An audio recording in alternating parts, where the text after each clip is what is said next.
அனைவருக்கும் ஓய்வு நாள் வாழ்த்துக்கள். செய்திகளை கடந்து செல்வதுக்கு முன்னாடி ஒரு சின்ன ஜெபம் சொல்லிட்டு நம்ம கடந்து செல்வோம். எங்கள் மேலே இறுக்கமாக இருக்கிற பரம தகப்பனே இயேசப்பா, இந்த நல்ல ஒரு வேலை தந்ததுக்காக நன்றி. இந்த வேளையிலும் நாங்கள் உடைய வசனத்தை கேட்க வந்திருக்கும் பொழுது நீர் என்னை எடுத்து பயன்படுத்தும் தேவனே. தகுதி இல்லாத நான் உடைய வார்த்தையை என்னிடத்தில் நீங்கள் கொடுங்க. எந்த வார்த்தையை நான் பேசும்படி நீங்கள் ஒரு பரிசுத்த ஆவியானவரால் நீங்கள் வழிநடத்துங்க தேவனே. அதே போல் கேட்குற மக்களுக்காக ஜெபிக்கிறோம். உடைய பரிசுத்த ஆவியானவர் அவங்க மனதிலும் பேசி அவங்களோட காரியங்களை நீங்கள் வழிநடத்துங்க. இந்த செய்தியானது அவங்க வாழ்க்கையில் ஒரு நல்ல ஒரு திருப்பத்தை கொண்டு வரதற்கு நீங்கள் வழிநடத்துங்க. இயேசு நாமத்தில் ஜெபிங்க நல்ல பிதாவே, ஆமென். இந்த வேளையிலும் ஒரு செய்தி, இது எத்தனை பேருக்கு நிறைய நேரங்கள் இந்த செய்தியை பற்றி பேசும்பொழுது நிறைய பேருக்கு சில நேரங்களில் ஏற்றுப்பாங்க, சில பேர் இதுக்கு எதிர்த்தும் சில பேர் இருப்பாங்கன்னு நிறைய கேள்விப்பட்டிருக்கேன் சில சபைகளில். 1888 அம்மையார் மூலயமா ஒரு செய்தி வந்தது நம்ம சபைக்கு. அது என்ன செய்தின்னு தெரியுமா? விசுவாசனால் நீதிமான் பிழைப்பான், ரைச்சஸ்னஸ் பை ஃபெய்த் சொல்லி ஒரு மெசேஜ் வந்துச்சு. அந்த மெசேஜ் ஒரு குரூஷியலான மெசேஜ். நம்ம அட்வென்ட் மக்களோட ஒரு குரூஷியலான மெசேஜ் சொல்லி நம்ம பார்க்குறோம். நிறைய இப்போ இந்த காலகட்டத்தில் இந்த மெசேஜ் ரொம்ப முக்கியமான ஒரு மெசேஜ்னு சொல்லி நமக்கு நிறைய பேருக்கு தெரிஞ்சிருக்கும். இந்த மெசேஜ் வர்றதுக்கு முன்னாடி 1863 எலன் ஒயிட் அம்மையார் மூலமா இன்னொரு மெசேஜ் வந்துச்சு. அது என்னன்னு தெரியுமா? அதிகமாக நம்ம பார்த்ததில்ல. ஆனால் இந்த மெசேஜ், இந்த விசுவாசத்தினால் நீதிமான் பிழைப்பான் வர்றதுக்கு முன்னாடி ஒரு முக்கியமான ஒரு மெசேஜ் வந்தது. அது என்னென்னு பார்த்தீங்கன்னா, ஆரோக்கிய செய்தி. எப்படி மனிதன் ஆரோக்கியமாக இருக்கணும், ஏன் மனிதன் ஆரோக்கியமாக இருக்கணுன்றதுக்காக ஒரு முக்கியமான செய்தி ஏன் அந்த காலகட்டத்தில் கொடுக்கப்பட்டதுன்னு பார்த்தீங்கன்னா, அந்த காலத்தில் இந்த ரைச்சஸ்னஸ் பை ஃபெய்த், அதாவது விசுவாசத்தால் நீதிமான் பிழைப்பான் என்ற அந்த செய்திக்காக ஆயத்தப்படுத்துவதற்காக மக்களுக்கு என்ன பட்டுச்சு, இந்த ஹெல்த் மெசேஜ் கொடுக்கப்பட்டுச்சு. இப்போ இந்த ஹெல்த் மெசேஜ்னோடனே உங்களுக்கெல்லாம் ஐயோ இன்னொரு மெசேஜா, இதை சாப்பிடு அதை சாப்பிடாத, இதை பண்ணு அதை பண்ணாத, அப்படிப்பட்ட மெசேஜ் இது இருக்க போகிறதில்ல. நிறைய நேரங்களில் நமக்கு சபையில் சில டைம் நம்ம பார்த்துருப்போம், 2 டீம் இருக்கும். ஒரு டீம் என்ன சொல்லும், இந்த இதை நீ சாப்பிட்ணும், இந்த இதை நீ பண்ணணும். இன்னொரு டீம் என்ன சொல்லுவாங்க, இதை நீ சாப்பிடக்கூடாது, இதை நீ இது பண்ணலாம். அவங்க என்ன அப்படி சொல்கிறாங்க, அது ஏன் ஃபோர்ஸ் பண்ணுறாங்க அப்படின்னு சொல்லி நிறைய நேரங்களில் நிறைய சபையில் நம்ம பார்த்துருக்கோம். எப்போதுமே நான் பார்த்த வரைக்கும் இது வரைக்கும் போன சபையில் எல்லாரும் ஆல்வேஸ் இந்த மாதிரி 2 டீம் இருக்கிற நம்ம பார்த்துருக்கோம். இது ஏன் இந்த கடவுள் நம்மளை எல்லோரும் ஒன்றா அழைச்சதன் மூலம் இந்த மாதிரி செய்திகள்லாம் என்ன பண்ணணும், சபையை ஒருங்கிணைக்கணும். ஆனால் ஒருங்கிணைக்காமல் சில நேரங்கள் என்ன பண்ணுறோம், இந்த சபை இந்த மாதிரி விசேஷங்களால், இந்த மாதிரி செய்திகளால் சில நேரங்கள் பிரிந்து போயிடுறோம். அது ஏன் அப்படின்னு சில நேரம் யோசிச்சுட்டு இருக்கும்போது, அப்போ நானே ஒரு இடம் படிக்க ஆரம்பித்தேன். என்ன பண்ணலாம், எப்படி இதெல்லாம், ஏன் இந்த மாதிரிலாம் நடக்குது அப்படின்னு படிக்கும் பொழுது சில காரியங்கள்லாம் நான் பார்த்தேன். இப்போ நம்மளே கேள்வி கேட்கும் பொழுது, அட்வென்டிஸ் ஹெல்த் மெசேஜ் அப்படின்னா, இந்த ஆரோக்கிய செய்தி அப்படின்னு என்ன கேட்டிங்கன்னா உடனே என்ன சொல்லுவாங்க, எல்லோரும் காமனாக சொல்கிறது என்னது, வெஜிடேரியன் டயட். அப்போ அது மட்டுமா ஹெல்த் மெசேஜ் அப்படின்றத நிறைய டைம் அது ஒரு சின்ன பகுதி, அதாவது அந்த ஹெல்த் மெசேஜில் ஒரு குட்டியான பகுதி அந்த வெஜிடேரியன் டயட். ஆனால் அநேக நேரங்கள் என்ன பண்ணுறோம், அந்த ஒரு சின்ன பகுதி எடுத்து வச்சுட்டு அதை ஒரு பெரிய காரியமாக பேசி நம்ம என்ன பண்ணுறோம், நிறைய அதை தான் சிலதை ஸ்ட்ரிக்டாக அந்த ஒரு இதை மட்டும் பிடிச்சிட்டு அதை மட்டும்தான் நம்ம ஃபாலோ பண்ணணும் அப்படின்றத சில நேரங்களில் பண்ணுறோம். நான் சொல்ல வந்தது, வெஜிடேரியன் டயட் முக்கியம், ஆனால் அதுக்கு எதிர்த்து நான் சொல்லலை. ஆனால் எது ஒரு முக்கியமான ஒரு செய்தி, ஏன் இந்த செய்தியை தேவன் கொடுத்தாருன்ற ஒரு முக்கியமான அந்த முக்கியத்துவத்தை தெரியாதனால நம்ம என்ன பண்ணுறோம், அநேக நேரங்களில் அந்த பேசிக் பிரின்சிபல்ஸ் தெரியாதபடி நம்ம என்ன பண்ணிடுறோம், பிரிஞ்சிடும், சபையாக பிரிந்திருக்கிற ஒரு சூழ்நிலை வந்துடுதுன்னு சொல்லி நம்ம பார்க்குறோம். ஸோ சில டைம் நான் சில பேர்கிட்ட கேட்டேன், ஏன் அட்வென்டிஸ் ஹெல்த் மெசேஜ் கொடுத்துருக்காங்க தேவன் அப்படின்னு மொதல் கேள்வி கேட்கணும். நம்ம சொன்ன மாதிரி வெஜிடேரியன் டயட், அது ஏன் நம்ம அதை ஃபாலோ பண்ணணும், என்னைக்காவது யோசிச்சிருக்கீங்களா? ஏன் நம்ம ஆரோக்கியமாக இருக்கணும் தேவன் யோசிச்சார்? எனக்காவது நம்ம யோசிச்சிருப்போமா? நிறைய நேரங்களில் கேள்வி கேட்டேன்னா, ஏன் அதை நம்ம ஃபாலோ பண்ணோம் அப்படின்னா, நம்ம அநேக நாள் உயிரோட இருக்கலாம். எத்தனை பேருக்கு இந்த பாவமான உலகத்தில் ரொம்ப நாள் வாழணும்னு ஆசை? அதுதான் உண்மையான நோக்கமா தேவன் கொடுத்தது? எனக்கு ஆசை இல்லைப்பா, எப்போ சீக்கிரமாக கடல் போனால் நிம்மதி இந்த உலகத்தில் இருந்து அப்படின்ற மாதிரி ஒரு சூழ்நிலையில் நம்ம வாழ்ந்து கொண்டிருக்கிறோம். சில பேர்கிட்ட கேட்டிங்கன்னா, ஏன் அது இருக்குன்னா, வியாதி இல்லாமல் நம்ம வாழலாம். நம்மளும் பல பேருக்கு என்ன சொல்லலாம், வியாதி இல்லாமல் இருக்கலாம்னு சொல்லி கொடுக்கலாம். அதுக்கு தான் கடவுள் சொன்னார் அந்த ஹெல்த் மெசேஜ் கொடுக்க சொல்லி. அதுவும் ஒரு பகுதி, சின்ன பகுதி. இதெல்லாம் விளைவுகள். ரொம்ப நாள் உயிர் வாழ்கிறது, வியாதி இல்லாமல் உயிர் வாழ்கிறது, இதெல்லாம் அந்த செய்தியை பின்பற்றும் பொழுது அதிலிருந்து வர ஒரு ஆசீர்வாதம் கூட சொல்லலாம். ஆனால் இதுதான் உண்மையான ஹெல்த் மெசேஜா அப்படின்னு பார்க்க போனால் அதுவும் இல்லை. சில நேரங்களில் சில பேர் என்ன பண்ணுவாங்க, ட்ரெண்டுக்காக சில பேர் ஃபாலோ பண்ணுறேன் நான் பார்த்துருக்கேன். வெஜிடேரியனிசம், வீகனிசம், இதெல்லாம் என்னது, இந்த ட்ரெண்டில் இதை ஃபாலோ பண்ணுறாங்க, ஸோ அதனால் என்ன பண்ணுறேன், நானும் இந்த ட்ரெண்டை ஃபாலோ பண்ணுறேன் அப்படின்னு சொல்லி சில பேர் ஃபாலோ பண்ணுறது உண்டு இருக்குது. ஆனால் இதுக்கெல்லாம் தாண்டி ஒரு முக்கியமான பகுதி தேவன் ஏன் கொடுத்துருக்காருன்றத நம்ம அநேக நேரம் மறந்து போயிடுறோம். அந்த மறந்து போனதன் மூலமாக நிறைய நேரங்கள் என்ன பண்ணுது, நமக்குள்ளே சில கோட்பாடை உறுதியாக பிடிச்சிட்டு அந்த கோட்பாடை என்ன பண்ணுறோம், மக்கள் இடத்துல திணிக்க விரும்புகிறோம். ஸோ அப்போ அந்த கேள்வி, எப்படி நம்ம இந்த ஒரு முக்கியமான செய்தியை தேவன் கொடுத்துருக்காரு, இது முக்கியமான செய்தினால தான் தேவன் கொடுத்தாரு, இந்த செய்தி நம்மளை ஒருங்கிணைக்கணும். அப்போ ஒருங்கிணைக்கிறதுக்கு அதுக்கோட அடிப்படையான அந்த பிரின்சிபல்ஸை நம்ம தெரிஞ்சாதான் இந்த செய்தி எப்படி நம்மளை ஒருங்கிணைக்குன்றதை நம்மளால் புரிஞ்சுக்கொள்ள முடியும். ஸோ சில நேரங்களில் எடுத்து வாசிங்க, ரோமர் 14:17 வாசிங்க. ரோமர் 14:17 எடுத்து வாசிங்க.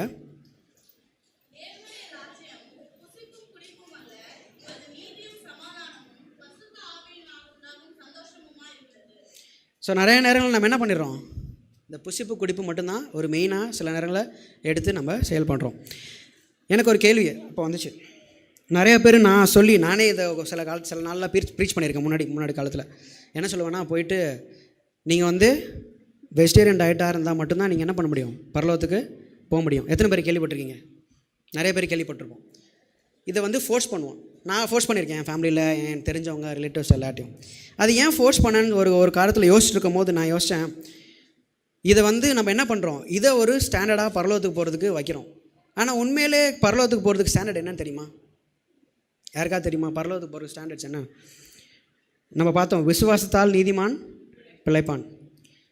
அப்போ நான் ஒரு சில புக்கை ரீசெண்டாக என்னோடய பிரதரை ஒரு புக்கு ஷேர், அந்த புக்கை படிச்சுட்டு இருக்கும்போது அதில் சில காரியங்கள் நான் படிக்கும் போது ஒரு வித்தியாசமான ஒரு அந்த இத்தனாலும் அந்த கோட்பாடுகள் தெரியும், இதெல்லாம் நடக்கும், ஒரு பரிசுத்தவான் இந்த மாதிரிலாம் வழியில் நடந்தால் தான் அவனுக்கு நித்திய ஜீவன் பெற முடியும்னு சொல்லி அதெல்லாம் தெரியும்.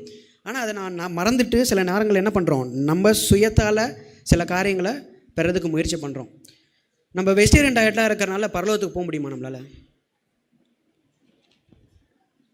10 கற்பனையை கீழ்ப்படுறதுனால பரலோகத்துக்கு போக முடியுமா? இது ஒரு ட்ரிக்கான கொஸ்டின் தான். நிறைய பேருக்கு ஷாக்கிங்காக இருக்கும். பரலோகத்து 10 கமாண்ட்மெண்ட்ஸை ஒபே பண்ணுறதுனால பரலோகத்துக்கு போக முடியுமா, போக முடியாதா? அது வேறு ஒரு டாபிக், நம்ம இன்னொரு நாள் அதை பேசலாம். இது எதுவுமே நம்மளை ரசிக்க முடியாது. 10 கற்பனை கை கொள்வது நம்மளை ரசிக்க முடியாது. ரட்சிப்பு யாரால் மாத்திரம்தான் வரும்? இயேசு கிறிஸ்துவன் மாத்திரமால தான் ரட்சிப்பு வரும். அப்போ இந்த ரட்சிப்பு தேவனால் மாத்திரம்தான் வரக்கூடியது.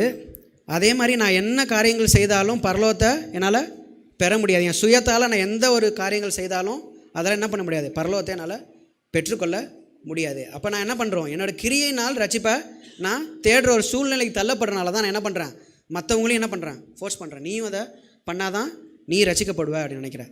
ஆனால் சிம்பிளான ஒரு விஷயம், இது கிறிஸ்துவை ஏற்றுக்கொள்ளும் பொழுது சில காரியங்கள்லாம் தானாக வரும். பரிசுத்த ஆவியானவர் சில உந்துதல் சில பேருக்கு சொல்லுவார், இதை நீ பண்ணு, இதை செய்யன்னு.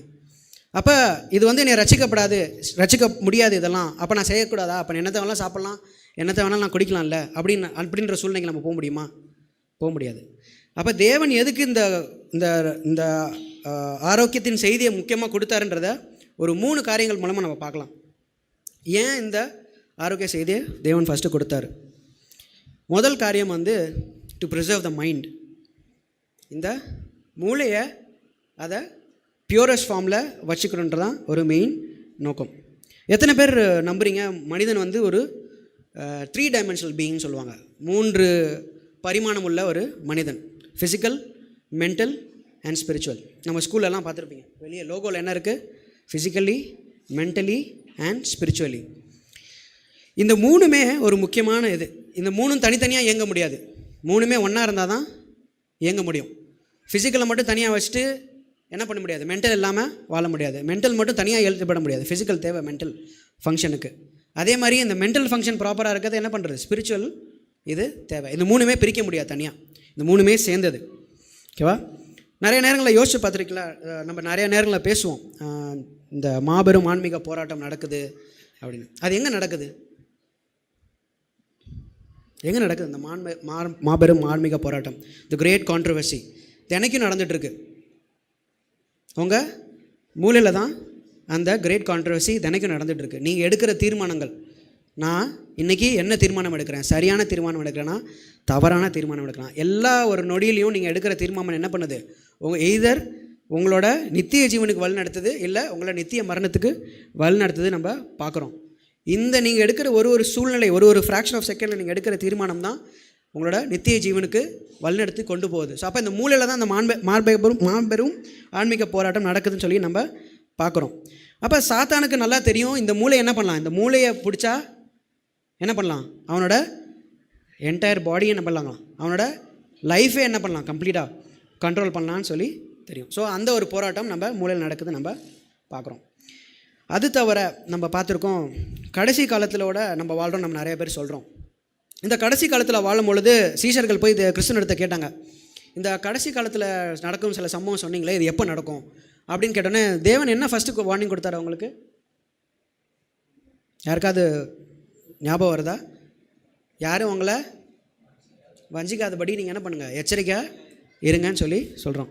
இப்போ இந்த கடைசி காலத்தோட ஒரு முடிவில் இருக்கணும் பொழுது சாத்தான் என்ன பண்ண போகிறான், இது வரைக்கும் கண்டுராதபடி ஒரு பெரிய வஞ்சனையை கொண்டு வந்துகிட்டு இருக்கான். நமக்கே தெரியாமல் சில வஞ்சனைகள்லாம் என்ன பண்ணிருக்கு, சபைக்குள்ளே வந்துட்டுருக்கு. நிறைய டாக்டரின்ஸ் நம்ம ரீசெண்டாக நிறையா டாக்டரின்ஸ் கேள்விப்படுறோம். அது நீங்கள் சில டாக்டரின்ஸை பற்றி கேள்விப்பட்டிருப்பீங்க, அதுவும் சபைக்குள்ளே வந்திருக்கும். இந்த ட்ரினிட்டி பற்றி ஒரு டாக்டரின் சொல்ல வந்திருக்கு. இந்த மாதிரி பல டாக்டரின்ஸ், வின்ஸ் ஆஃப் டாக்டரின்ஸ் என்ன பண்ணுது, சபைக்குள்ளே வந்துக்கிட்டு இருக்குது. இதெல்லாம் எதிர்த்து போராடுவதற்கு என்ன தேவைப்படும்? நமக்கு ஒரு ஷார்ப்பான ஒரு மைண்ட் இருந்தால் தான் என்ன பண்ண முடியும், இதெல்லாம் எதிர்த்து போராடுறதுக்கு நம்மளால் முடியும். ஸோ இதுக்கான தேவைகளுக்காக தான் தேவன் என்ன பண்ணுறாரு, ஒரு வலுவான ஒரு மூளை இருக்கணுன்றதுக்காக தான் தேவன் இந்த கடைசி காலத்தில் நமக்கு இந்த செய்தியை கொடுத்தாருன்னு சொல்லி நம்ம பார்க்குறோம். இந்த மூளையானது என்னென்ன வேலைகள்லாம் செய்யுதுன்னு நம்ம யோசிச்சிருக்கீங்களா என்னைக்காவது? இந்த மூளையாவது சில 3 முக்கிய காரியங்கள் செய்யுது. மற்றபடி மற்ற பாடியை கண்ட்ரோல் பண்ணுறது இதெல்லாம் அது அடுத்த விஷயம். ஆனால் 3 முக்கியமான நம்ம ஆவிக்குரிய வாழ்க்கையை ஒரு முக்கியமான ஒரு பகுதி இந்த மூளையில் தான் அடங்கியிருக்கு. Conscience, reasoning and judgment. அதாவது கான்ஷியன்ஸ்னால் என்ன, நன்மை தீமை சொல்கிறதுக்கு ஒரு ஸ்டில் ஸ்மால் வாய்ஸ் உங்கள் மைண்டில் பேசிக்கிட்டே இருக்கும். ரீசனிங், நம்ம மனுஷனுக்கு மட்டும்தான் இந்த மூளை இருக்குது. இப்போ ஒரு காரியத்தை நான் செய்தேன்னா அந்த காரியத்தோட விளைவை என்ன நடக்கும்னு சொல்லி மனுஷனால் மட்டும்தான் ரீசன் அவுட் பண்ண முடியும். இப்போ இன்றைக்கி நான் யோசிக்கிறேன், இப்போ இந்த ஃபோனை கீழே போட்டால் ஃபோன் என்ன ஆகும், உடஞ்சிரும், நான் போய் என்ன பண்ணணும், அதை சர்வீஸ் பண்ணணும், இல்லை நான் இங்கே கொண்டு போகணும். இந்த மாதிரி ரீசனிங்லாம் என்ன பண்ணும், ஒரு 10-20 ஸ்டெப்பை நம்மளால் அசஸ் பண்ண முடியும். மைண்டால் அந்த ரீசனிங் கேப்பபிலிட்டிஸ் இருக்குது. இப்போ நான் போய் சில காரியங்கள் பண்ண போகிறேன், இந்த காரியங்கள் பண்ணுறதுனால என்ன விளைவுகள் இருக்கும், என்ன காரியங்கள் நடக்கும், இதெல்லாம் அசஸ் பண்ணுறது நம்மளால் மூளையால் தான் பண்ண முடியும். இதெல்லாம் அசஸ் பண்ண பிறகு தான் என்ன பண்ணும், மைண்டு ஒரு ஜட்ஜ்மெண்ட் எடுக்கும், ஒரு டிசிஷன் எடுக்கும். அந்த தீர்மானம் எடுப்பதற்கு இந்த மூளை ஒரு முக்கியமான ஒரு பங்கு வகிக்கிறதுன்னு சொல்லி நம்ம பார்க்குறோம். ஓகேவா? இந்த மூளை இந்த பிளானிங் அண்ட் எக்ஸிக்யூஷன், இது ரெண்டும் முக்கியமான ஒரு பகுதி, மூளையோட ஒரு பகுதி. இப்போ இந்த மூளை இல்லாமல் வெறும் இந்த உடல் மட்டும் இருந்துச்சுன்னா என்ன சொல்லுவாங்க, அந்த உடலை ஜடம்னு சொல்லுவாங்க. கேள்விப்பட்டிருக்கீங்களா? வெறும் மூளை மட்டும்தான், மூளை இல்லை, வெறும் உடம்பு மட்டும்தான் கிடக்குது கீழே. இப்போ நான் என்னால் பேச முடியாது, படுத்த படுக்கையாக தரல கடுப்பேன், என்னால் சில டைம் மூச்சு கூட எடுக்க முடியாது. என்ன பண்ணுது, மூளை தான் அந்த பண்ணது, மூச்சையும் கண்ட்ரோல் பண்ணிகிட்டு இருக்கு. ஸோ அவங்கள வென்டிலேட்டரில் போட்டு சில பேர் என்ன பண்ணிடுவாங்க, லைஃப்பை எக்ஸ்டெண்ட் பண்ண முடியும். ஆனால் அவங்கள என்ன சொல்லுவாங்க, வெஜிடபிள். அந்த சரீரம் மூளை இல்லாமல் என்ன பண்ண முடியாது, அதால் இயங்க முடியாது, வெறும் ஒரு உபயோகமற்ற ஒரு பொருளாக தான் அங்கே கிடக்குவாங்க.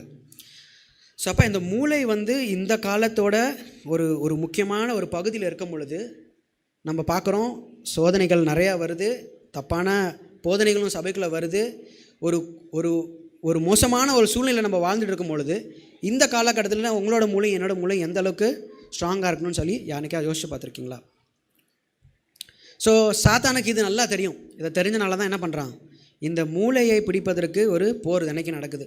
ஒன்று உங்களோட மூளையை கிறிஸ்துவுக்கு முழுமையாக கொடுக்குறீங்களா, இல்லை சாத்தானுக்கு நீங்கள் முழுமையாக கொடுக்குறீங்களா? இது இடையில நடு கிரவுண்ட் கிடையாது. நிறைய டைம் என்ன பண்ணுறோம், நம்ம இந்த நடு கிரவுண்ட் எடுத்துகிட்டு ஃபென்ஸில் உட்காந்துருப்போம். ஒரு ஸ்டோரி எனக்கு ஞாபகம் வந்துச்சு. இது ஒரு இமேஜினரி ஸ்டோரி. ஒருத்தன் மட்டும் கடவுள் சொல்கிறாரு, யாரெல்லாம் என் பக்கம் வரீங்களோ வாங்க. சாத்தான் ஒரு பக்கத்தில் நிற்கிறான், கடவுள் ஒரு பக்கத்தில் நிற்கிறாங்க. கடவுள் சொல்கிறாரு, யாரெல்லாம் என் பக்கம் வரீங்களோ வாங்க. சாத்தான் சொல்கிறான், யாரெல்லாம் என் பக்கம் வரீங்களோ வாங்க. ஸோ அப்போ ஒரு ஆளும் டிசைட் பண்ணி எல்லாம் பிரிஞ்சு போயிட்டு இருக்கான். ஒரே ஒருத்தனுக்கு மட்டும் டிசைட் பண்ணாமல் என்ன பண்ணான், ஃபென்ஸில் உட்காந்துட்டு என்ன பண்ணலான்னு யோசிச்சிட்டே இருக்கான். கடைசி வரைக்கும் டிசைட் பண்ணவே இல்லை. எல்லாம் அவங்கவுங்க வேலையை பார்க்க தேவன் வந்து அந்த டிசைட் பண்ணவங்கள கூப்பிட்டு போகிறாரு. சாத்தான் வந்து அவனும் டிசைட் பண்ணவங்களாம் கூப்பிட்டு போகிறான். போகிறதுக்கு முன்னாடி திரும்பி பார்த்துட்டு இந்த ஃபென்ஸில் உட்காந்துருக்கேன். நான் சொன்னான், என்ன நீ அங்கே உட்காந்துட்டு இருக்க வா அப்படின்னா. நான் தான் நான் டிசைட் பண்ணவே இல்லை, என்னையா கூப்பிட்றேன்னு. நீ உட்காந்துருக்க ஃபென்ஸும் என்னோட தான். ஸோ அதெல்லாம் இறங்கி வா, நம்ம என் பக்கம் போகலாம் சொல்லி. அப்போ இந்த டிசிஷன் ஒரு முக்கியமான, இந்த காலகட்டத்தில் நீங்கள் எடுக்கக்கூடிய தீர்மானங்கள் ரொம்ப முக்கியமானவைகள். ஸோ அந்த தீர்மானங்கள் எடுப்பதற்கு நம்மளோட மூளை எப்படி இருக்கணும், ஷார்ப்பாக இருக்கணும் அப்படின்றத சொல்லி நம்ம பார்க்குறோம். இந்த STA என்சைக்ளோபீடியாவில் பேஜ் நம்பர் 574 என்ன சொல்லுது, A clear mind enables us to understand God's will. அதாவது ஒரு தெளிவான மூளை என்ன பண்ணும், தேவனுடைய சித்தத்தை புரிஞ்சுக்கிறதுக்கு உதவியாக இருக்குது. அப்போ இந்த காலகட்டத்தில் இந்த மூளையை குலைக்கிறதுக்கு எக்கச்சக்கமான காரியங்கள் வந்துருச்சு. அதை சாத்தான் அதை தெளிவாக பண்ணிட்டு வந்துட்டுருக்கான்னு சொல்லி அதை பார்க்கணும். ஸோ அப்போ காரியம் எது, இந்த மூளை சரியாக செயல்படணும். ஏன் இந்த மூளை சரியாக செயல்படணும்னு என்னைக்காவது யோசிச்சிருக்கீங்களா? அடுத்த கட்டத்துக்கு போவோம். எடுத்து வாசிங்க 1 கொரிந்தியர் 6:19. இந்த வசனம் நிறைய பேர் நம்ம கேள்விப்பட்டிருப்போம்.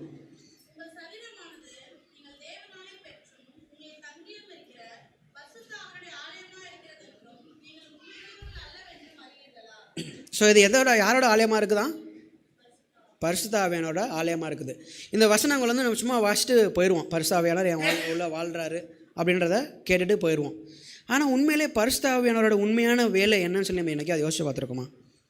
ஏன் பரிசுத்த ஆவியானவர் என்னோட இதில் வாழணும், என்னோட சரீரத்தில் வாழணும்? என்றைக்கு அதை யோசிச்சிருக்கோமா அந்த கேள்வி? ஏன் பரிசுத்த ஆவியானவர் என் சரீரத்தில் வாழணும்? ஏன் என் மனசில் அவர் வாழணும்? என்றைக்கு அதை யோசிச்சிருக்கீங்களா? இங்கே மினிஸ்ட்ரி ஆஃப் ஹீலிங் பேஜ் 130 இதில் என்ன சொல்லுது, the body with the mind and its central nervous system is the only medium through which God can communicate with human beings. இந்த மூளையும் இந்த நரம்பு மண்டலங்களின் மூலமாக தான் தேவனால் என்ன பண்ண முடியும், இந்த மனுஷனோட பேச முடியும். எந்தெந்த வகையிலலாம் தேவன் பேசுகிறாரு நம்மக்கிட்ட, எந்தெந்த வழியிலலாம் தேவன் பேசுகிறான்னு யோசிச்சிருக்கீங்களா? வசனத்தின் மூலமாக தேவன் பேசுகிறார், இயற்கையின் மூலமாக சில நேரம் தேவன் பேசுவார், அப்புறம் சூழ்நிலையின் மூலமாக தேவன் என்ன பண்ணுவார், நம்மள இடத்துல பேசுகிறான்னு சொல்லி நம்ம நிறைய நேரங்களில் பார்த்துருக்கோம். ஆனால் இந்த எல்லா சூழ்நிலை, இயற்கை, வசனம் இதெல்லாம் நமக்கு பேசணும்னா எது மூலியமாக தான் பேசணும், நம்மளோட மூளையின் மூலயமா தான் அது பேசணும். அப்போ இதுக்கு முன்னாடி நான் கேட்ட கேள்வி, ஏன் பரிசுத்த ஆவியானவர் என் உடம்புல வாழணும் அப்படின்றது. பரிசுத்த ஆவியானவரோட வேலைகள் என்னென்னு தெரியுமா? The work of the holy spirit, conviction of sin, பாவம், என் மனதில் என்ன பாவம் இருக்குது, என் வாழ்க்கையில் என்ன பாவம் இருக்குது, அதை உணர்த்துறது யார்? பரிசுத்த ஆவியானவர் உணர்த்துறான்னு சொல்லி நம்ம பார்க்குறோம். அதுக்கப்புறம் என்ன, நம்மளை நித்தியத்தில் வழிநடத்தும், அதாவது ட்ரூத், அந்த ட்ரூத்தில் வழிநடத்துறது யார்? அது பரிசுத்த ஆவியானவர் தான். அடுத்தது என்ன பண்ணுறாரு, நம்மளை மறுரூபம், அதாவது டிரான்ஸ்ஃபர்மேஷன் அண்ட் சாங்டிஃபிகேஷன், நம்மளோட குணாதிசயங்களை மாற்றுறவர் யார்? பரிசுத்த ஆவியானவர். இந்த மூணுமே நடக்கணும்னா யார் இருக்கணும் என் உடம்புல? பரிசுத்த ஆவியானவர் என் உடம்புல வாழணும். பரிசுத்த ஆவியானவர் என் உடம்புல வாழ்ந்தால் தான் என்ன பண்ண முடியும், அவர் பேச முடியும் இந்த மூலையில். இப்போ பரிசுத்த ஆவியானவர் இந்த உடம்புல இருக்கிறதுக்கு இந்த உடம்பு எப்படி இருக்கணுமா? பரிசுத்தமாக இருக்கணும். பரிசுத்தமாக இருந்தால் தான் இந்த உடம்பு பரிசுத்தமாக பரிசுத்த ஆவியானவரை இருக்க முடியும் அவரால்.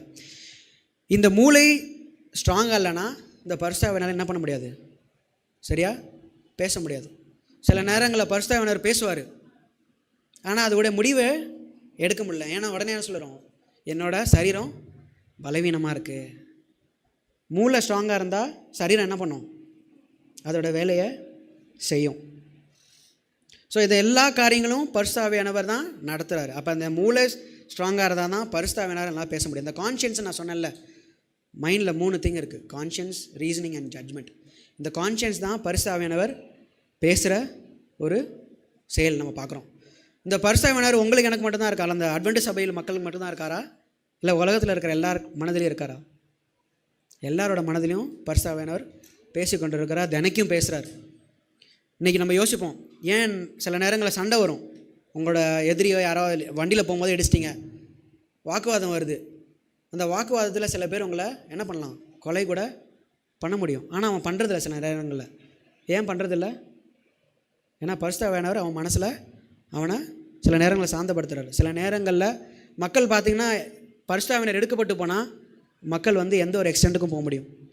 மனிதன் எந்த ஒரு ஈவில் எக்ஸ்டெண்ட்டுக்கும் மனிதனால் போக முடியும். அப்போ எல்லாருமே இன்ன வரைக்கும் சேஃபாக இருக்கோன்னா பரிசுத்தாவியானவர் இன்றைக்கும் நிறையா மனதில் பேசிகிட்டு இருக்கிறனால தான் உலகத்தில் இவ்வளோ க்ரைம் அதிகமாக இருந்தாலும் நம்மளால் என்ன பண்ண முடியுது, ஓரளவுக்கு சர்வை பண்ண முடியும். ஏன்னா பரிசுத்தாவியானவர் இன்னும் சில மனதில் பேசி கொண்டு இருக்கிறார். ஸோ அப்போ பரிசுத்தாவியானவர் எல்லார் மனதிலையும் பேசுகிறார். அப்போ எல்லார் மனதிலையும் பேசுவதற்கு இந்த பரிசுத்தாவியானவர் பேசுவதற்கு என்ன இடம் வேணும்? இந்த மூளை இடம் கொடுக்கணும். கொடுத்தா தான் பரிசுத்தாவியானவரால் பேச முடியுன்றதை நம்ம புரிஞ்சுக்கொள்ளணும். ஸோ அப்போ என்ன தான் இந்த பரிசுத்தாவியானவர் பேசினாலும் மூளை வலிமையாக இருந்தால் தான் அந்த காரியங்களை நம்மளால் உடல் கொண்டு போய் செய்ய முடியுன்றதை சொல்லி நம்ம பார்க்குறோம். ஸோ அப்போ முதல் காரியம் நம்ம என்ன பார்த்தோம்? இந்த மூளை வலிமையாக இருப்பதற்கு ஒரு முக்கியத்துவத்துக்காக தான் தேவன் என்ன பண்ணுறாரு, இந்த ஆரோக்கிய செய்தி கொடுத்தார். ஏன் மூளை வலிமையாக இருக்கணும்? பரிசுத்த ஆவியானவர் அதில் மூலயமா பேசுவார். அந்த பேசுதல் மூளை வலிமையாக இருந்தால் மட்டும்தான் அதை புரிஞ்சு கொள்ள முடியும். ஏன்னா அதை சுற்றி டிஸ்ட்ராக்ஷன்ஸ் இருந்தால் நம்மளால் இந்த மூளை ஸ்ட்ராங் இல்லைன்னா அதை சத்தம் கேட்காம போயிடும். ஓகே, ஸோ இது ரெண்டு பார்த்தோம். ஸோ அப்போ நம்ம என்ன பண்ணுறோம்? மென்டலோட பார்ட் பார்த்துட்டோம், ஃபிசிக்கலோட பார்ட் பார்த்துட்டோம். இப்போ ஸ்பிரிச்சுவலோட பார்ட்டுக்கு போகிறோம். இந்த சரீரம் தேவனுக்கு உகந்ததாக இருக்கணும் அப்படின்னு சொல்லி பார்க்குறோம். அடுத்து பாருங்கள், எடுத்து வாசிங்க. அதே அடுத்த வசனம் 1 கொரிந்தியர் 6:20 வாசிங்க.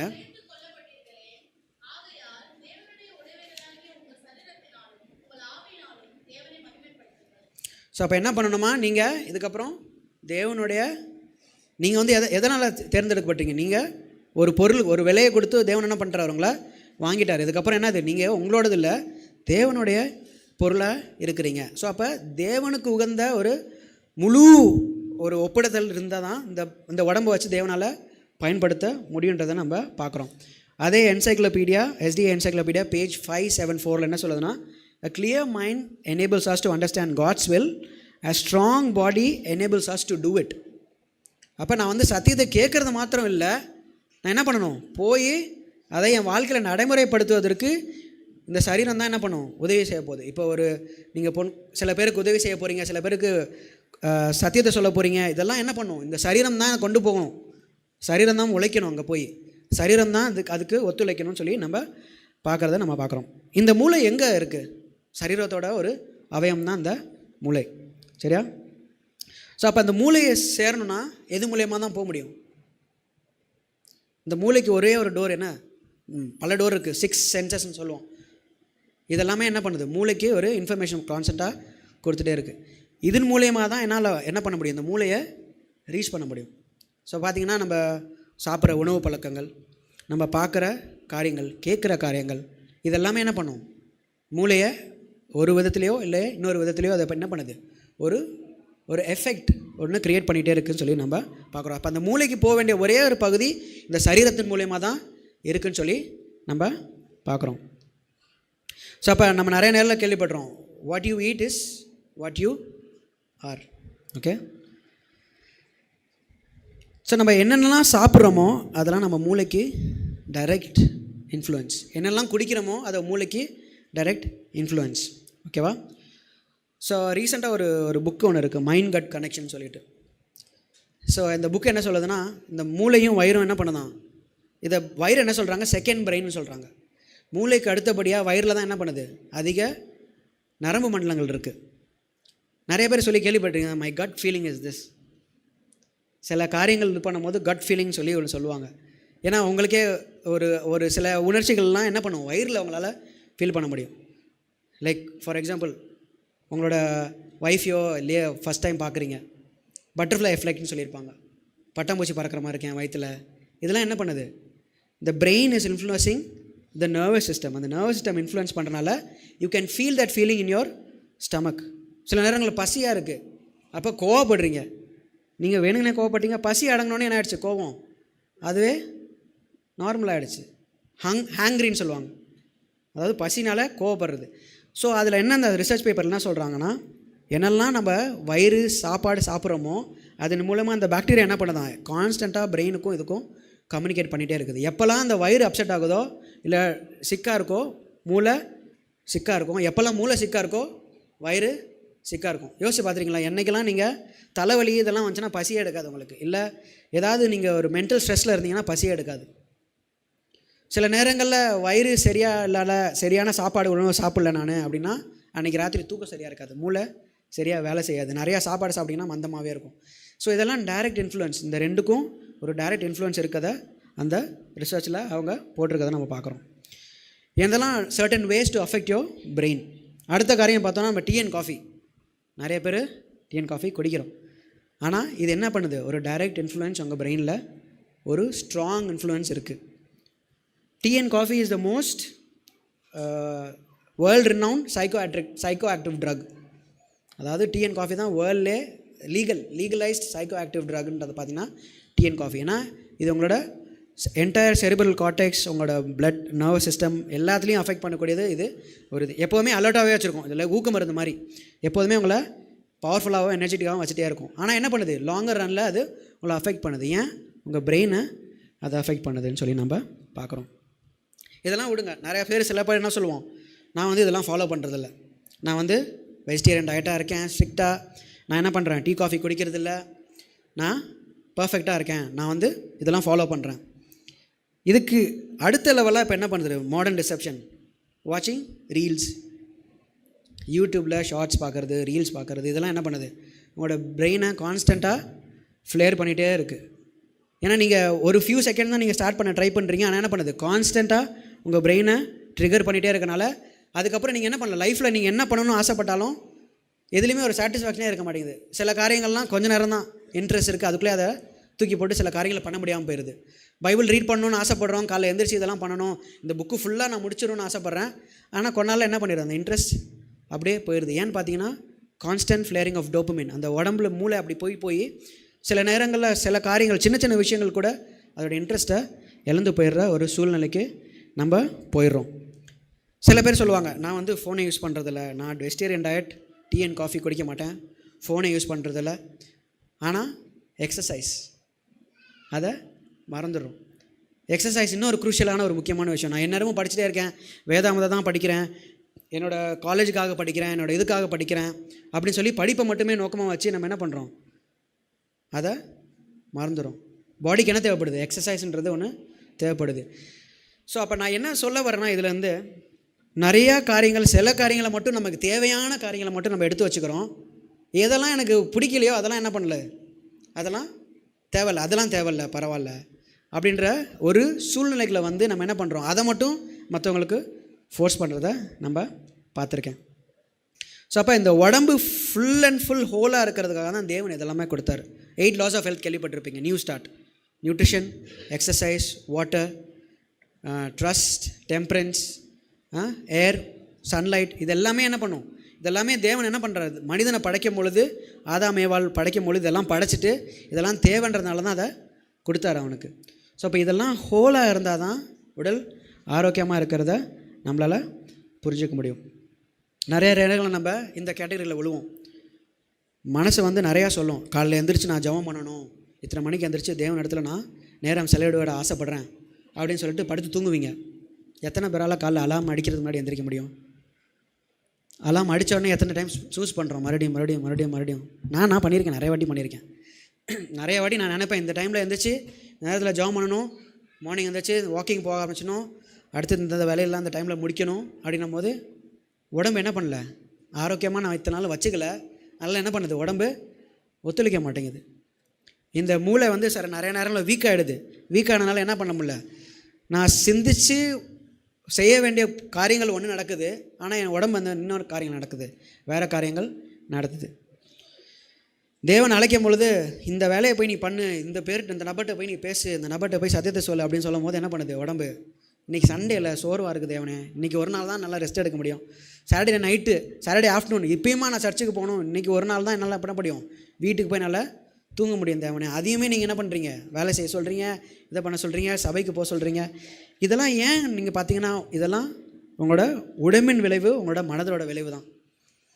ஸோ அப்போ நம்ம புரிஞ்சிக்க வேண்டிய ஒரே ஒரு காரியம்தான், மறுபடியும் நான் முதல்லேருந்து வரேன், இந்த மூளை ஆரோக்கியமாக இருந்தால் தான் பரிசுத்தாவியானவர் பேசுவது கேட்கும். பரிசுத்தாவியானவர் பேசுகிறது கேட்டால் தான் அதை இந்த உடம்பு அதால் செய்ய முடியும். இந்த மூணையும் தனித்தனியாக பிரித்தா சரியாக செயல்படாது. இப்போ நம்ம பார்த்தோம் ஃபிசிக்கல், மென்டல் அண்ட் ஸ்பிரிச்சுவல். இப்போ ஆரோக்கியமாக இருப்பதற்கு சரீரம் ஆரோக்கியமாக இருந்தால் தான் இந்த மூளை ஆரோக்கியமாக இருக்கும். இந்த மூளை ஆரோக்கியமாக இருந்தால் தான் பரிசுத்தாவியானவர் பேசுகிறத கேட்கும், சரியான காரியங்கள் நான் செய்வேன். இதே திருப்பி போட்டிங்கன்னா கூட இதே தான் வியாதி வருவதுக்கும் ஒரு வழியாக இருக்குதுன்னு நம்ம பார்க்க முடியும். ஏன் வியாதி வருது நிறைய பேருக்கு பார்த்தீங்கன்னா இந்த ஸ்பிரிச்சுவல் லைஃப் சரியாக இல்லாதனால. சில நேரங்களில் சில பேர் ஏதோ பாவம் செஞ்சுருவோம்னா சில பாவங்கள் அது என்ன பண்ணும், குற்றுணர்வு மனசுக்குள்ளே இருந்து என்ன பண்ணும், இந்த மூளையை அது பாதிக்குது. கில்ட்டுன்னு சொல்லுவோம், கில்ட் அண்ட் ஷேம். கில்ட் நல்ல விஷயந்தான். பரிசுத்தாவியானவர் என்ன பண்ணுறாரு, அதை உந்துறாரு, மனசில் சொல்கிறாரு நீ தப்பு பண்ணிட்டப்பா இதை சரி பண்ணு. அப்போ என்ன பண்ணும், இமீடியட்டாக அந்த மூளை அதை கேட்டு தேவனே நான் தப்பு பண்ணிட்டேன் என்ன மன்னிங்க அப்படின்னும் பொழுது அந்த கில்ட் அண்ட் ஷேம் இமீடியட்டாக என்ன பண்ணுது, உடம்பு விட்டு நம்ம மனதை விட்டு போயிடுதுன்னு சொல்லி நம்ம பார்க்குறோம். எப்போல்லாம் நம்ம அந்த பரிசுத்தாவியானவருக்கு எதிர்த்து சில நேரம் இந்த கில்ட் அண்ட் ஷேமை நான் வச்சுக்கிட்டு நான் இதை பண்ண மாட்டேன், ஏன்னா நம்ம மனது என்ன பண்ணல, இன்னும் பரிசுத்தாவியானவர் பேசுவதற்கு இடம் கொடுக்காத ஒரு சூழ்நிலை இருக்குது. ஸோ அப்போ என்ன பண்ணுவோம், அந்த கில்ட் அண்ட் ஷேம் ஃபர்தராக என்ன பண்ணுவோம், இந்த மூளையை பாதிக்கப்படும். எலன் ஒயிட் அம்மையாரோட கோட் ஒன்று இருக்குது, டெஸ்டிமனிஸ் ஃபார் த சர்ச். அதில் என்ன சொல்கிறாங்கல்ல, 10ல் 9 வியாதி எதுலேருந்து தான் வருதான், நம்மளோட மூளையிலேருந்து தான் வருது. அது ஏன் பார்த்தீங்கன்னா சில பாவத்தின் ரிமோர்ஸ், அதாவது சில பாவம் பண்ணதுக்காக வருந்துறது. சில பேர் கூட சண்டை போட்டுருவோம், ஆனால் அவங்கள மன்னிக்கிறதே இல்லை. அதை வச்சு என்ன பண்ணுறாங்க பல பேர் வாழ்க்கையில் வச்சு, இது எப்படின்னா நான் விஷம் குடிச்சிட்டு அவன் சாகிறதுக்கு எதிர்பார்க்குற மாதிரி. அதை என்ன பண்ணும், கடவுள்கிட்ட ஒப்படைச்சிட்டு மன்னிப்பு கேட்டு விட்டிங்கன்னா சிம்பிளாக நீங்களும் நிம்மதியாக இருப்பீங்க, உங்களோட சரீரமும் ஆரோக்கியமாக இருக்குன்றத நம்ம சிம்பிளான ஒரு இதுதான். ஸோ அப்போ இந்த பரிசுத்தாவியானவர் நன்மை தீமை சொல்லுகிறார். அந்த நன்மை தீமை கரெக்டாக பின்பற்றினா என்னோடய மூளை ஆரோக்கியமாக இருக்கும், என் மூளை ஆரோக்கியமாக இருந்தால் என் சரீரமும் ஆரோக்கியமாக இருக்கும். ஸோ அப்போ இந்த மூணுமே ஒன்றா இருக்கிற ஒரு டீம். இப்போ இந்த மூளையை எங்கேயுமே பிரிக்க முடியாது, மூளை இது கூட தான், சரீரத்து கூட தான் இருக்கும்.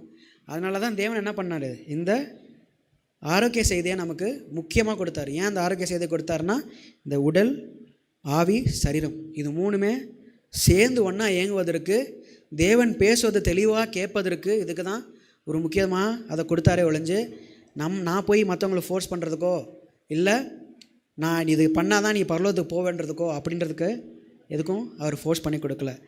தேவன் ஒரு ரிலேஷன்ஷிப் மெயின்டைன் பண்ணுற கடவுள். தினைக்கும் என்ன பண்ணுறாரு, உங்கள் மனதில் பேசுகிறதுக்கு அவர் ஆவலோடு இருக்கிறார். தினைக்கும் நீங்கள் காத்துட்ருக்கீங்களோ இல்லையோ, தேவன் தினைக்கும் காத்துட்ருக்காரு நீங்கள் பேசுவதற்காக. அப்போ இந்த சரீரம் ஆரோக்கியமாக இருந்தால் தான் அது என்ன பண்ணும், அடுத்த தடவை அலாம் அடிக்கும் போதே என்ன பண்ணும், உடம்பு ஸ்ட்ரென்த்தோடு இருக்கும். எந்திரிச்சு அலாம் அடிக்கிறது முன்னாடி உடம்பு ஆஃப் பண்ணும் அல்லாமல். அதுக்கு தான் தேவன் என்ன பண்ணார், இந்த ஆரோக்கிய செய்தியை கொடுத்தாரு. தேவனோடத்தில் ஒரு ரிலேஷன்ஷிப்பை மெயின்டைன் பண்ணுவதற்கு. அந்த ரிலேஷன்ஷிப் மெயின்டைன் பண்ணுறதுக்கு இந்த சரீரம் ஆரோக்கியமாக இருக்கணும், இந்த மூளை ஆரோக்கியமாக இருக்கணும். இது ரெண்டும் ஆரோக்கியமாக இருந்தால் நம்மளோட ஆவிக்குரிய வாழ்க்கையும் ஆரோக்கியமாக இருக்கும். நம்ம ஒரு மோசமான காலகட்டத்தில் வாழ்கிறோம். என்ன மாதிரி ஒரு சூழ்நிலைனா, நன்மை உண்மையை பேசுனீங்கன்னா அதை கொலை பண்ணுற ஒரு காலகட்டத்தில் நம்ம வாழ்ந்துட்டுருக்கோம். இந்த காலகட்டத்தில் இந்த மூளை எவ்வளோ ஆக்டிவாக இருந்தால், எவ்வளோ ஸ்ட்ராங்காக இருந்தால் அதை எதிர்த்து நம்ம போராடுவதற்கு நம்ம ஒரு தேவன் அந்த மாதிரி ஒரு சூழ்நிலையை ஒரு உடல்நிலையை உருவாக்க தான் தேவன் நம்ம இடத்துல போராடி கொண்டு இருக்கிறார். ஸோ அந்த மாதிரி ஒரு ஆரோக்கியமான வாழ்க்கையை வாழும் பொழுது நன்மை தீமை என்னன்னு தெரிஞ்சு நம்மளால் வாழ முடியும். தீமை இதுதான் சொல்லும் போது அதை எதிர்த்து நின்று போராடுவதற்கு மூளை வலிமையாக இருக்கும். ஸோ அந்த மாதிரி ஒரு காலகட்டத்தில் நம்ம வாழ்ந்து கொள்கிட்டு இருக்கோம். இந்த காலகட்டத்தில் பரிசுத்தமான வாழ்க்கை வாழ்வது ரொம்ப ரொம்ப முக்கியமான ஒரு கட்டம். இந்த கட்டத்தில் நம்ம கொஞ்சம் லெத்தார்ஜிக்காக இருந்துட்டோம்னா, டயர்டாக இருக்குது அப்படின்ற மாதிரி ஒரு சூழ்நிலையில் இருந்துட்டோம்னா, நம்மளோட இட்டர்னிட்டி, அதாவது நித்திய ஜீவனை நம்ம இழந்து போகிறதுக்கும் வாய்ப்பு இருக்குது. அப்போ தேவன் கொடுத்த இந்த ஆரோக்கிய செய்தியின் மெயின் ஒரு முக்கிய நோக்கம், தேவன் நம்ம இடத்துல பேசுவதற்கு முயற்சி பண்ணி கொண்டிருக்கிறார், தினைக்கும் முயற்சி பண்ணுறாரு. ஸோ அப்போ இந்த உடலை ஆரோக்கியமாக வைங்க. இந்த உடல் இந்த மூளையின் மூலமாக தான் தேவன் நம்ம இடத்துல பேசுகிறாரு. ஸோ அப்போ இப்போ புரிஞ்சிருக்கும் ஏன் நம்ம இந்த ஆரோக்கிய செய்தியை நம்ம வாழ்க்கையில் நம்ம நடைமுறைப்படுத்தணும். அப்போ நீங்கள் இப்போ தீர்மானம் எடுங்க, இந்த காரியங்கள்லாம் நான் சாப்பிட்லாமா, இந்த காரியங்கள்லாம் நான் குடிக்கலாமா, தேவன் இடத்துல என் பேச நான் ஆசைப்படுகிறார். அப்போ அவர் பேசுகிறதுக்கு நான் என்ன பண்ணணும், இந்த இடத்த ஆயத்தப்படுத்தி வச்சுருக்கணும். அப்போ எப்போ பேசினாலும் சாமியல் போல் என்ன பண்ணணும், அடியேன் கேட்கிறேன்னு சொல்லி மனது வேகமாக வரணும். அதுக்கு இந்த உடல் ஆரோக்கியமாக இருக்கணும். ஸோ அப்போ தேவன் இந்த கற்பனைகளை கை கொள்வதற்கும் என்ன பண்ணுறாரு, தேவன்னா பலத்தை கொடுக்கணும். நீங்கள் காலையில் எந்திரிக்கணும்னு ஆசைப்படுறீங்களா, இன்றைக்கி ட்ரை பண்ணுங்கள். இன்றைக்கி போய் ராத்திரி தூங்க போகிற முன்னாடி ஜெபம் பண்ணுங்கள். நிறைய டைம் என் லைஃப்பில் நடந்து ரொம்ப யூஸ்ஃபுல்லாக இருந்திருக்கு. கடவுளே நான் காலையில் எந்திரிக்கணும், எந்திரிச்சு அலாம் அடித்தோடனே என்ன பண்ணணும், எந்திரிக்கணும். எந்திரிச்சு எனக்கு டயர்டாக ஃபீல் பண்ணக்கூடாது. நான் உங்கள் கூட நான் என்ன பண்ணணும், நேரம் செலவிடுவதற்கு எனக்கு உதவி செய்யுங்க. அதையும் தேவன் அந்த பலத்தையும் கொடுக்குறாரு தேவன். அதே மாதிரி நீங்கள் ஆரோக்கியமான உணவு சாப்பிட்ணுன்னு ஆசைப்பட்றீங்களா, தேவனே நான் ஆரோக்கியமான உணவு சாப்பிட்ணுன்னு ஆசைப்பட்றேன், நீங்கள் அதுக்குரிய மூளையை கொடுங்க, அதுக்குரிய வழியை ஆயத்தப்படுத்தி கொடுங்கன்னா தேவன் அதுக்கும் வழியை ஆயத்தப்படுத்தி தராரு. உடற்பயிற்சி செய்யணும் தேவனே, சில நேரங்கள் சோர்வாக இருக்குது, எனக்கு பண்ண முடியல, எனக்கு நீங்கள் பலத்தை கொடுங்க, அதுக்கும் தேவன் பலத்தை கொடுக்குற தேவனாக இருக்கிறார். நம்மளோட சுயத்தால் நீங்கள் ட்ரை பண்ணிங்கன்னா ஒரு 10 நாள் ட்ரை பண்ணுங்க. நியூ இயர் ரெசல்யூஷன் நிறைய பேர் எடுத்துருப்பீங்க. இந்த வருஷம் என்ன பண்ணுவேன், நான் வெயிட் லூஸ் பண்ணுவேன், இந்த வருஷம் இதை பண்ணுவேன் அப்படின்னு. ஆனால் 10 நாள் தான் நடக்கும். 10ஆவது நாளுக்கு அப்புறம் அது அப்படியே விட்டுட்டு போகிற ஒரு சூழ்நிலை இருக்கும். இது எதுவுமே பரிசுத்த ஆவியானவர் இல்லாமல் உங்களோட வாழ்க்கையில் நீங்கள் பண்ண முடியாது. அப்போ உங்கள் சரீரப்பரமான காரியங்களும் சரி, உங்களோட ஆவிக்குரிய காரியங்களும் சரி, இது எல்லாத்துக்குமே கிறிஸ்து தேவை. ஸோ அப்போ கிறிஸ்து தேவை.